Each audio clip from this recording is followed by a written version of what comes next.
오늘 아침 묵상할 하나님의 말씀은 열왕기하 15장 23절에서 38절까지 말씀입니다.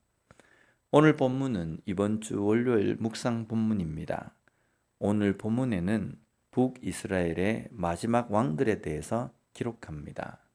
성경에는 므나헴의 아들 브가히야, 르말랴의 아들 베가, 엘라의 아들 호세아라고 말씀합니다. 모든 왕이 세습이 된 것이 아니라 반역으로 이어진 겁니다. 이 세 왕들이 이어지는 것의 공통점은 반역으로 왕을 죽이고 자신이 왕이 된 것입니다. 이스라엘의 왕은 하나님의 기름 부으심으로 임명이 되는 것입니다. 그런데 이들은 왕을 죽이고 자신이 왕이 됩니다. 이것은 하나님에 대한 두려운 마음이 없는 사람입니다.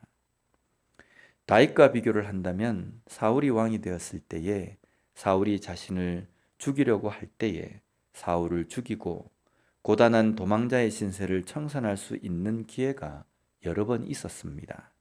그러나 그때마다 다윗은 하나님의 기름 부음을 받은 왕을 죽여서는 안 된다고 말합니다. 이것은 신념이 아닙니다. 하나님에 대한 믿음입니다. 그 믿음으로 하나님의 일하심에 대한 인정과 신뢰입니다. 왕을 죽이고 스스로가 왕이 되는 것은 하나님의 일하심에 대한 대적하는 것과 같습니다. 하나님에 대한 두려워하는 마음이 없는 사람들이기에 성경은 이들이 여로보암의 길에서 떠나지 않았다라고 말씀합니다. 여로보암의 죄에서 떠나지 않았다는 것은 하나님에 대한 두려워함이 없는 것입니다. 오늘 우리의 삶에는 하나님을 두려워하는 마음이 있습니까? 아무도 보지 않는 곳에서 행한 일이기에 된 것이 아닙니다. 하나님은 보고 계신다는 것을 잊어서는 안 됩니다. 북이스라엘의 마지막 세 왕과 함께 남유다의 요담에 대해서 말씀합니다. 오늘 본문 34절, 35절 말씀을 보면 요담이 그의 아버지 우시아의 모든 행위대로 여호와께서 보시기에 정직히 행하였으나 오직 산당을 제거하지 아니하였으므로 백성이 여전히 그 산당에서 제사를 드리며 분향하였더라. 요담이 여호와의 성전의 윗문을 건축하니라. 요담이 그의 아버지 우시아의 모든 행위대로 여호와께서 보시기에 정직히 행했다라고 말씀합니다. 그러나 오직 산당을 제거하지 않았다고 말씀합니다. 그래서 백성들이 여전히 산당에서 분향하는 풍습이 남아 있었습니다. 그래도 80% 정도는 여호와 보시기에 정직히 행했기 때문에 하나님은 산당을 없애지 않은 것, 산당에서 우상을 섬긴 것 정도는 눈 감아 주신 것이 아닙니다. 본문 37절에 보면 그때의 여호와께서 비로소 아람 왕 르신과 르말랴의 아들 베가를 보내어 유다를 치게 하셨더라. 그때의 여호와께서 비로소라는 표현이 나옵니다. 여기에 비로소는 할랄로, 여기에서는 시작하다의 의미로 사용되어 있습니다. 하나님께서 시작하십니다.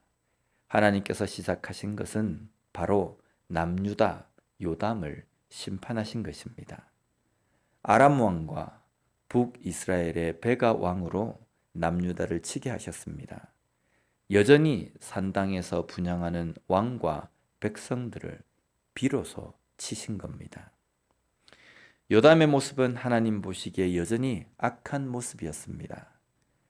80%, 99% 정상 참작이 되는 행동이 아니었습니다. 하나님의 징계의 대상이 되는 죄악이었습니다. 오늘 우리의 삶에서 여전한 모습은 없습니까? 그래서 하나님의 비로소 하실 징계가 있지 않겠습니까? 하나님께서 우리에게 원하시는 신앙은 100% 순종입니다. 물론 우리가 100% 순종할 수는 없는 연약한 존재입니다. 그러기에 90%건 99%건 100% 순종할 수 있도록 기도하며 몸부림쳐야 합니다. 하나님은 100% 순종을 원하시지만 우리는 우리 마음대로 이 정도면 정상 참작이 된다고 착각하며 살아서는 안 된다는 겁니다. 다시 한번 우리의 삶을 돌아보고 온전한 순종의 삶을 하나님께 드리는 우리가 되었으면 좋겠습니다. 기도하겠습니다. 하나님 아버지 감사합니다. 오늘 말씀을 통해서 다시 한번 온전한 순종이 무엇인지 깨닫게 해주시니 감사합니다. 99%가 아니라 100% 하나님께 온전한 순종을 올려드릴 수 있도록 기도하며 몸부림치며 살아가는 우리가 되게 하여 주시옵소서. 하나님은 온전한 순종을 원하시는데 우리는 80%를 가지고 이 정도면 됐다라고 착각하며 살아가지 않도록 도와주시고 온전한 순종을 주님께 드리는 삶을 살아가는 오늘 이 하루의 삶이 되게 하여 주시옵소서. 예수님 이름으로 기도드립니다. 아멘.